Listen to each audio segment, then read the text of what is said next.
we have this man who is whining that his life is so miserable and he's so miserable and blah blah blah, and then the world just ends. And I'm gonna start with this one.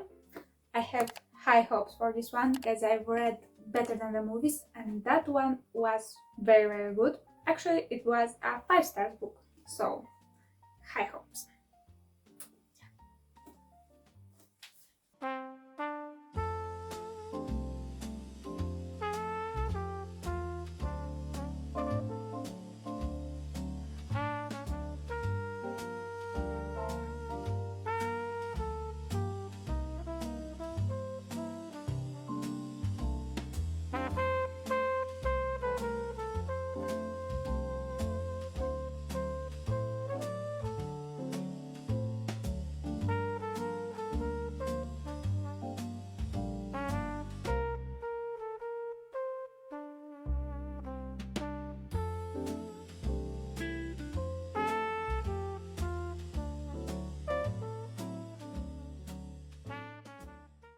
Wes got his dream girl, then he lost her. So, spoilers, maybe. If you haven't read Better Than the Movies, then you may want to skip this one, because there may be spoilers. Yeah, this is a sequel. I warn you. So, yes, Wes and Liz are not together anymore. Yeah, sad. And we are yet to find out why. We know that they broke up 2 years ago, but what happened there? We don't know. 2 years later, he wants to get her back. This is what we know. But Liz is not our little enamored Liz anymore. Little Liz can come to the phone right now. Why? Because she's dead. Love this reference to Taylor Swift, by the way, and now he's in trouble. Yeah, our Wes is in trouble. Will they end up together? What happened in their past? Why did they broke up? You will find out if you will read this book. And I don't want to say anything else because I don't want to spoil it more. In case you haven't read Better Than the Movies. Personally, I really liked it. It's not like Better Than the Movies, it's sadder. It's much sadder. Better Than the Movies made me giggle like a little girl. And it was so happy and bright and funny and yellow. An amazing book. But nothing like the movies. It's so sad. There are moments when it's funny and you can recognize Lynn Painter's humor and her references and her Easter eggs, and I like this very much. But it's sad. At the same time, it's very sad, and it's very different from Better Than the Movies. For one thing, this book is centered on Wes, not on Liz. And to be honest, I liked Liz more in this book than in Better Than the Movies. In this book, she felt somehow real, you know? Not like a character from a book. She felt real. She felt like a real person. Also, this book is centered on baseball, and I really liked the Twilight reference. Hear this out. So I was excited about that as we drove toward the field. And when Supermassive Black Hole came up on Clark's playlist, I knew exactly what I was going to do. I loved Muse, especially their Resistance album, but it was impossible for me not to picture that Twilight baseball scene when that song was playing.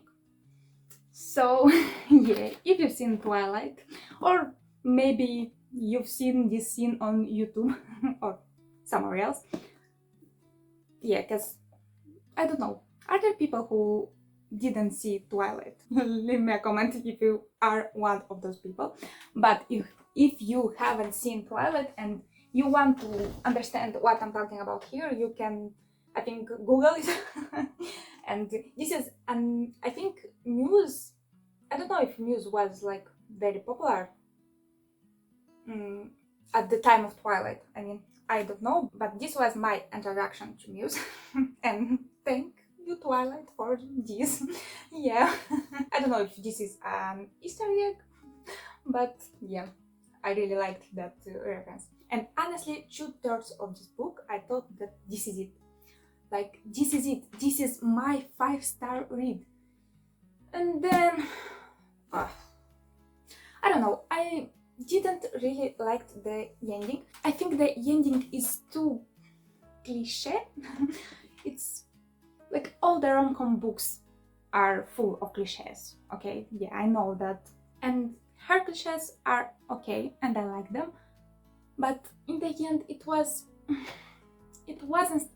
Nah, I don't know. It was the perfect ending, you know. For a rom-com, it was a perfect ending, but it wasn't a perfect ending for me. I loved Liz in this book. I loved Wes in this book, and I think that they deserve a better ending.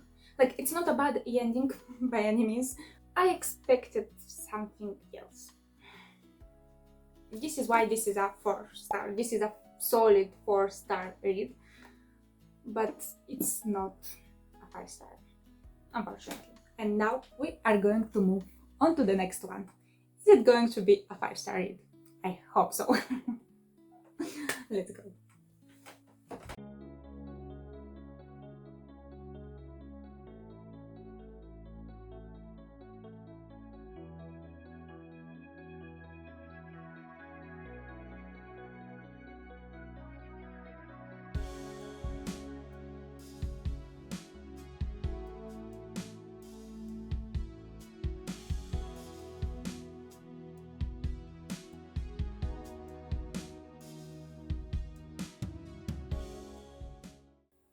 Asteroids. This is how the world ends in this book. Freaking asteroids. This is unbelievable, right? Or is it though? Maybe this is the most believable world ending ever. But I didn't believe it, because after a lot of asteroids hit the Earth, there are a lot of survivors. So a lot of people survived this event. A lot of people. Which is strange, you know, because the dinosaurs died when this happened. But people, you know, people will survive everything. But what is most unbelievable is the premise of this book. So here we have a man who is whining and crying, and his life is so bad, and he hates his life, he hates his kids, he hates his... Maybe he doesn't hate them, he hates his wife, but maybe he doesn't hate them, but he's not he doesn't want to spend a lot of time with them. He doesn't enjoy to spend time with his family. Why? Why? Why did you choose to have a family if you don't want to spend time with them? Okay, anyway. We have this man who is whining that his life is so miserable and he's so miserable and blah blah blah, and then the world just ends. And he is stuck in the basement with his wife and his kids for 2 weeks, I think. And this is very weird, because when... I am not a scientist, but when asteroids hit the Earth, I guess it will be very hot outside, and the air will be like non-breathable. But in this case, they were able to breathe in their basement, and it wasn't so hot outside. So okay, but they survived.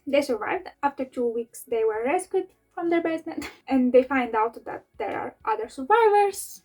They were brought to a house, to a military base, let's call it like that. And there, this man, it was the end of the world. Remember this. It was the end of the world, and this man continues to whine about his miserable life with his wife and his kids. What will you do if it will be the end of the world for you? Like, will you whine about your kids and wife? Or will you hug them and be happy with them and be happy that you survived this event? Maybe. Just maybe. Well, he was not. and he wanted to get away from them as much as possible, because I guess he didn't love them, but yeah. But he wanted to get away to he was going to these rescue parties. They were searching for other survivors there, and one time when he was on a rescue mission, his family was taken away by another rescue party. we have a lot of rescue parties in a world that was hit by asteroids, by freaking asteroids. I'm just like, okay.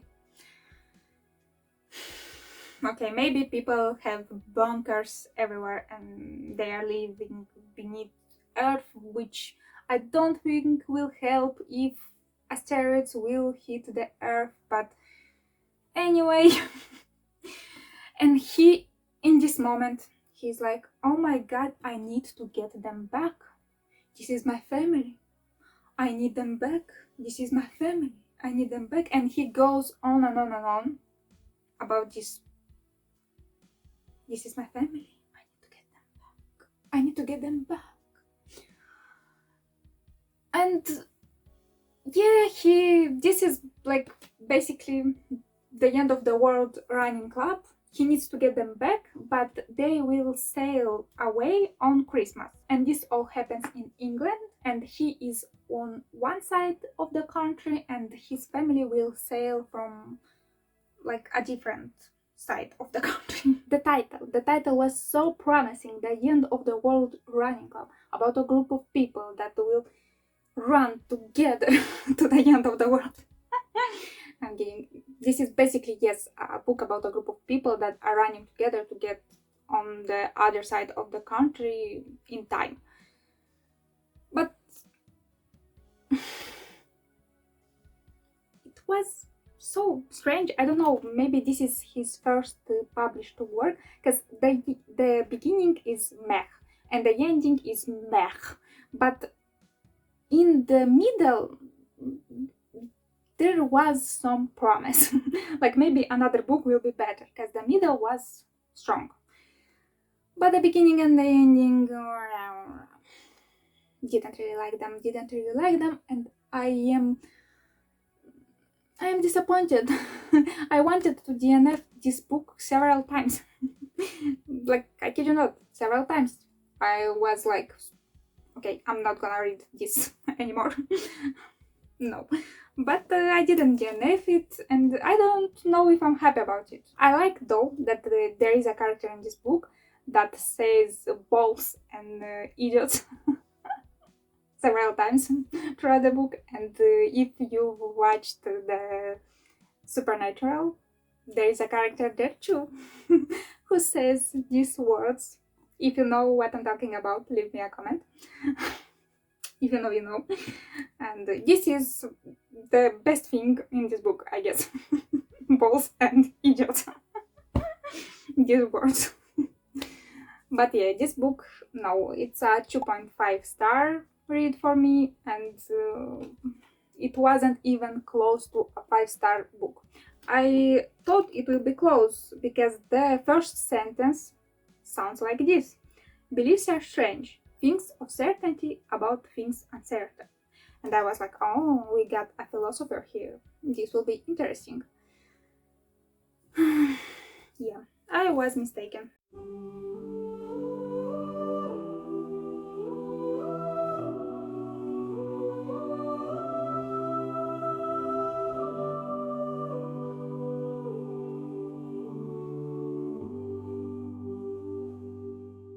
This is a story about a man named Eddie, and it begins at the end, with Eddie dying in the sun. It might seem strange to start a story with an ending, but all endings are also beginnings.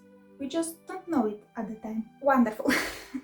So this is a wonderful beginning.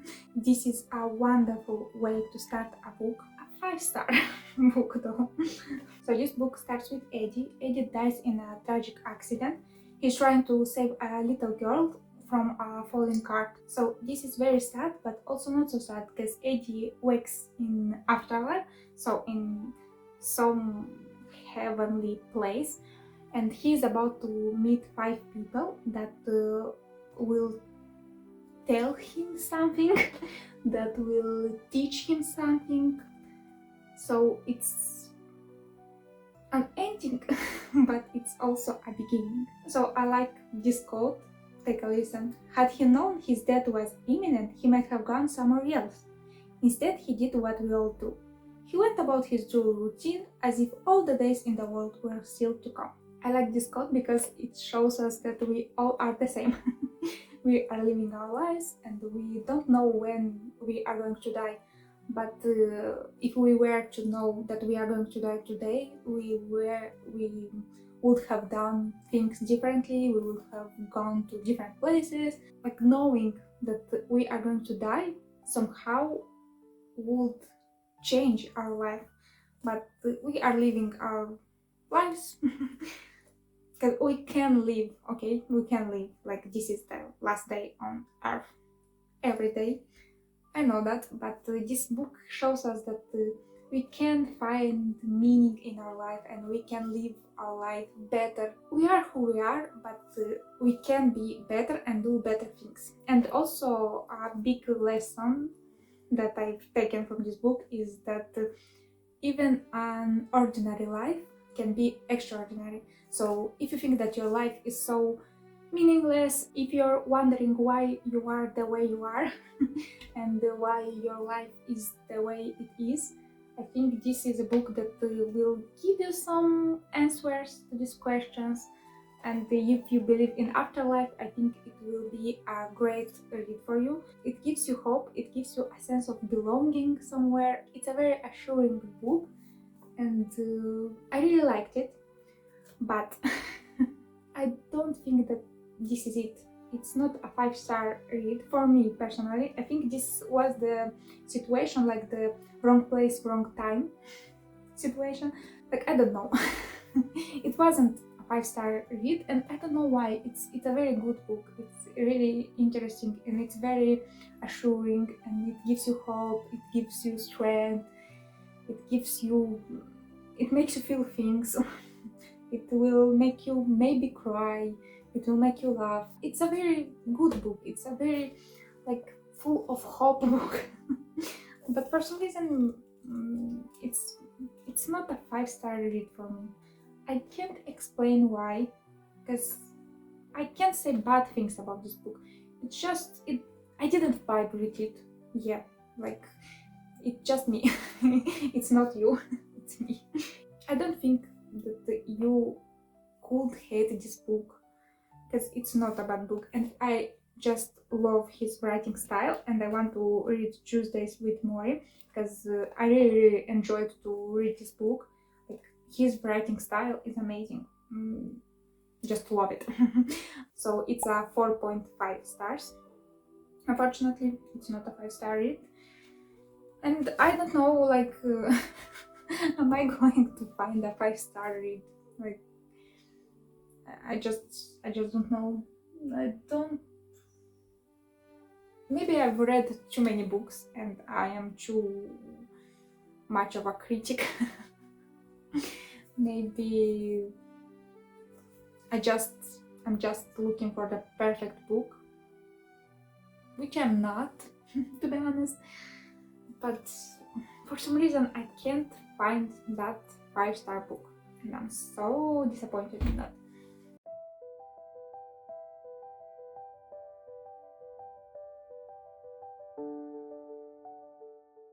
You know, when you read a book and it's so interesting that you don't want it to end, but at the same time you want to finish it because it's so interesting.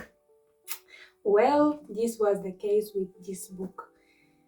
This book was super interesting to read, and I was sick, and I am sick, as you may see, and this book physically made me better and better. I loved every sentence on these pages. Like, it's so amazing, and if you like the Cloud Atlas, look no more. This is your next read. I think I like this book so much because Cloud Atlas is one of my favorite books of all times, and I liked this book because it's similar to Cloud Atlas. It's not the same, like they're different, very different, but the structure, like it felt like Cloud Atlas to me, and but more readable version of Cloud Atlas. Cloud Atlas, it's sometimes like a hard book to read, and this one wasn't. This book was so easy to read and so interesting, and I wanted to read and read more. Like if you aren't to a read, if you are in a reading slump, this is your book because you want to find out what will happen with these characters. You want to find out what how this book ends, but at the same time you wouldn't want it to end because it's so interesting. And, oh gosh, this was a great book. Like I don't want to say a lot, I don't want to say anything actually about this book except just go and read this book because this is an amazing 5-star read. My first 5-star read of the year, I think, or the second 5-star read of the year. This is a great book, and I've never heard anyone talking about this book. Shame on you. I'm kidding. I hope more people will read this book and more people will talk about this book because this is an amazing read.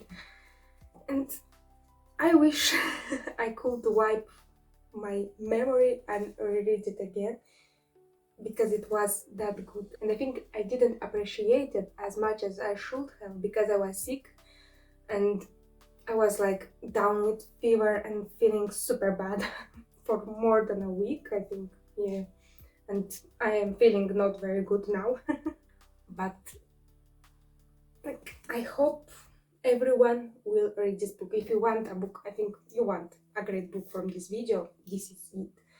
This is your next 5-star read, I think, because it is an amazing 5-star read for me.